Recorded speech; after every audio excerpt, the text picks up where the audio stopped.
you're dropping fat everywhere else, the belly can feel like the toughest bit, especially after 30. That's when your hormones, your metabolism, and stress are all working against you. So I'll show you how to get below 15% body fat without starving yourself, without living in the gym every single day, and using the same protocols to get my clients six-pack lean and have kept me lean between 11 to 13% body fat for the past 10 years. But first, here's why it is harder after 30. So you can think of losing belly fat, it's a bit like draining a swimming pool. The shallow sides are going to drain a bit quicker because there's less water there. It'll appear to empty really quickly, but then there's a deep end and that's going to take the longest because that's where most of the water is. So for men over 30, it's this belly is kind of like our deep end. When you combine the hormonal changes like decline in metabolism and lifestyle changes, higher stress, low testosterone, it all just gets tougher to lose. And it's also because we just hold the most amount of fat in our hips, our chest, and our gut.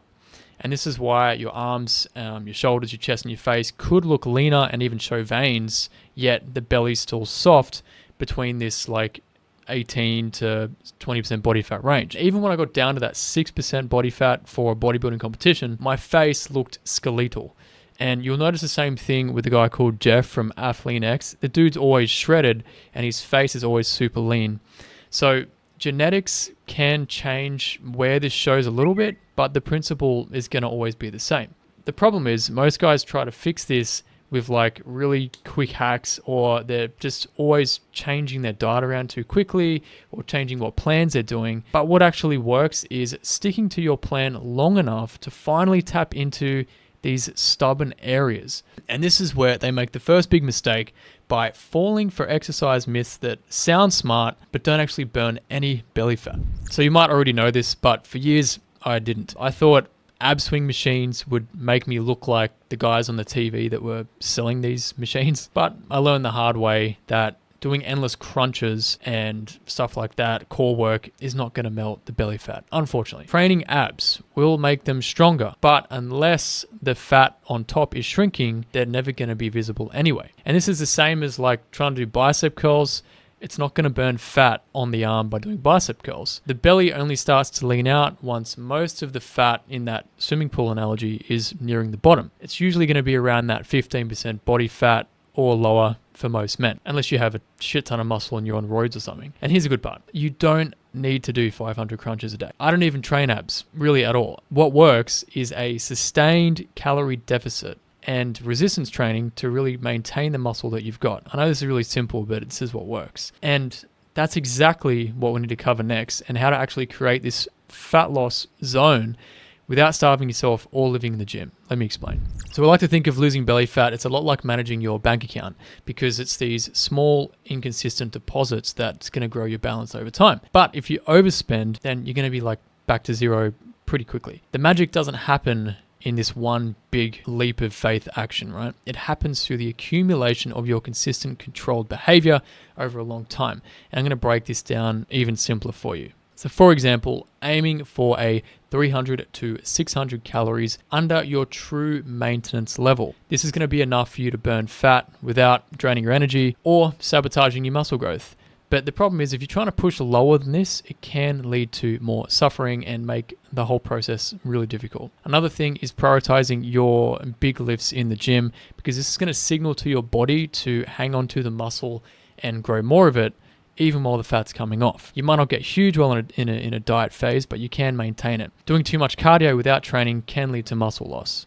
So it's also important to not go overboard and do consistent low intensity walking, which is very easy to recover from, doesn't cause any damage, helps you burn extra calories without adding more stress onto your body or within your life. And basically, if you're going to skip all these things, hitting a daily deficit becomes so much harder. Another thing you need to focus on is watching your sleep, your daily energy levels, what your strength trends are doing. Are you getting stronger or weaker? Looking at your waist measurements, your photos. All these are important if you're improving them, because you're going to actually see the progress that won't always be visible on the scale. Sometimes the scale is going to stall out intermittently, but if you stick to these 4 things I just explained, you will eventually reach 15% body fat because you're maintaining that deficit, You don't need to starve yourself or live in the gym, as I've said. But even with these steps, most guys still blow it, and it's not because they're lazy. The first trap is the all or nothing diets, going from eating whatever to all of a sudden cutting out carbs, no beer, no entire food groups you used to eat pretty much overnight. And that's like flooring the gas pedal until you run out of fuel, and that's going to happen very quickly. The second thing is expecting abs in like 30 days instead of potentially 30 weeks, depending on where you start. It could take much longer because when the results don't show fast enough, your motivation could take a nosedive, and that's when plans can fall off the wagon. The third mistake is trying to always work out harder without fixing your nutrition. You've probably heard this before, but you can't out-train a crappy diet. You might build more muscle and improve your fitness, but you won't hit 11 to 13% body fat if your diet isn't dialed in. The fourth thing you need to focus on is still enjoying yourself and not beating yourself up if you do enjoy your food. The odd pizza, beer, slice of birthday cake, a little chocolate. One of these things is not going to ruin your progress as long as you're aware of it and you keep the portions within your budget. So basically all these things I'm talking about can lead to self-sabotage, but you can avoid it by only starting a plan that you can actually sustain for at least 1 year or beyond that. That patience gives you more time to adapt, to lock in those habits and keep you lean for life. If you're rushing it, it's just not going to happen. But there is another part that most guys completely miss. Even with the perfect plan, they're still going to be yo-yoing back and forward, and this has nothing to do with your training or diet. If you run a business or you manage a team, you know that one good week or a good month doesn't keep it running the same. You need systems to work year-round if you want to maintain your success. However, most guys are stuck yo-yoing because they treat their fat loss like some short-term project that has to be done quick and fast, and now, all this pressure and stress. And as a result, they're not building the routines, they're not building the habits or the structure that make being lean their default pattern. This is the difference between trying to lose fat and becoming the man who is lean. It's this identity shift that locks in these long-term results that you and every guy wants. If you don't let the old you go, sooner or later, you'll say yes to the same habits and the vices and the cravings. It's all going to come back and fight you again. So it's really changing who you are at the core. That's going to take 6 to 12 months, potentially longer, especially if your environment is full of temptations or it lacks that accountability, which means if you want to keep your results without rebounding every time you make some progress, drop 20 pounds, regain 10, if you want to get rid of those cycles, the goal is to normalize the lean lifestyle until it's just who you are. And there's really only one core diet style that I've found that makes this shift from trying to lose fat to being lean, which I'll explain now. I still see guys thinking that they have to eat chicken and broccoli every single day in order to lose fat. Sure, you can do that if you really enjoy it and if you want to do that, and if you're kind of like me and you just want to make it simple and easy and not waste time cooking, go for it. But you don't have to. Because sustainable fat loss also includes the odd pizza. It also includes the odd chocolate.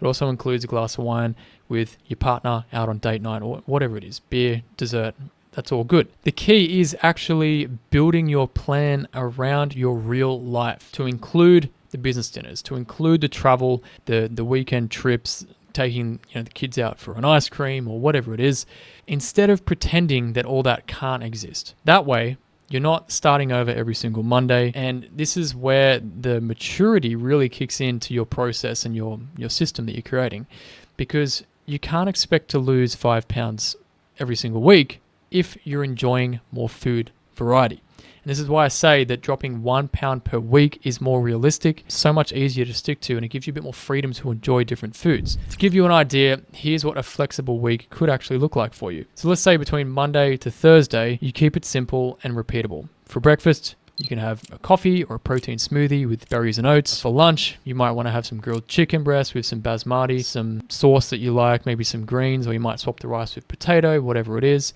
and use an olive oil spray to minimize calories in the cooking. A snack, you might have Greek yogurt or a protein yogurt with some berries or some rice crackers. If you really want nuts, you can have some almonds. For dinner, you might have salmon with roast potato, broccoli, and carrots. And this is good because it's easy to prep and it's going to be more filling having all this real natural food that isn't processed by machines. And it's going to cover all your basics without you having to think about food all day, every day. You want to keep it simple.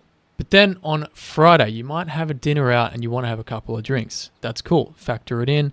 You just adjust your breakfast the next morning, Saturday morning, or lunch to compensate for those calories and keep it balanced. You might also have a lunch or a dinner on the Saturday, like a family thing, barbecue, whatever, or you might go out to have some dinner. So just watch the portions and go light on that.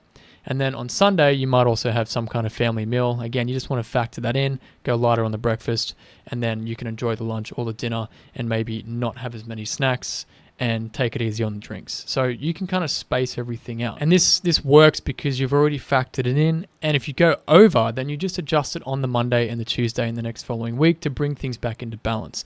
It's not about being a perfect robot every day. I'm not perfect. I still enjoy different foods and eat out every single week. But it comes down to being consistent every single week in doing this and being realistic. And this is what's actually going to get you lean and keep you there. And when you track your food accurately, this flexibility is very easy. It only takes like 3 to 4 minutes a day, and that's like less time than people spend scrolling through their emails and their phone and Netflix and whatever else. So tiny little bit of effort for such big results over the long term, it's totally worth it. And once you see it working, you will want it to become a habit because you will see the results. And this is why this last thing is completely overrated and you must stop it if you want to get and stay lean for the long term. I can't even remember the last time I genuinely felt motivated, but that doesn't even matter. Motivation, it's a bit like caffeine.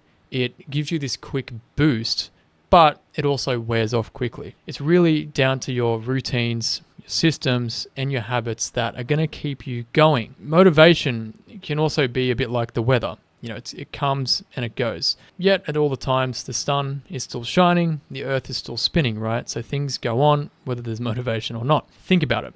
There are things you do every single day without feeling motivated one bit. Brushing your teeth, tying your shoes, going to work. And that's a good thing. It just means that they're happening automatically, whether you're tired, whether you're busy, whether you're not in the mood, whatever's going on in the world. There are many things that you do without having any motivation. Where most guys get stuck is on conditional motivation. Only feeling motivated when the results are coming or clearly visible every single day, or life just feels perfect. And that's like expecting logs to give you heat before you've actually lit the fire. You don't need motivation to get six-pack lean. Build a system that works in the background, and then motivation just becomes a bonus. When you're actually getting results, it's like a little gift from like, yay, I did something. Now I see the result. I feel even more motivated, but it's not a requirement. And if you want the exact 30-minute, 3-day per week system I give to my clients to get and stay lean without starving themselves, without living in the gym, you can get instant access to the Business Body Blueprint routine. Below this video, just tap the link and I'll walk you through the workouts, the flexible nutrition plan, and the exact steps and biotracking methods that we've used with busy men in their 30s, 40s, 50s, even their 60s to get them down to 15% body fat or below and maintain it. Link below, tap it to check it out. Then once you've had a look, go watch this video next where I'll share everything I wish I knew before I got six-pack lean. Watch this video next.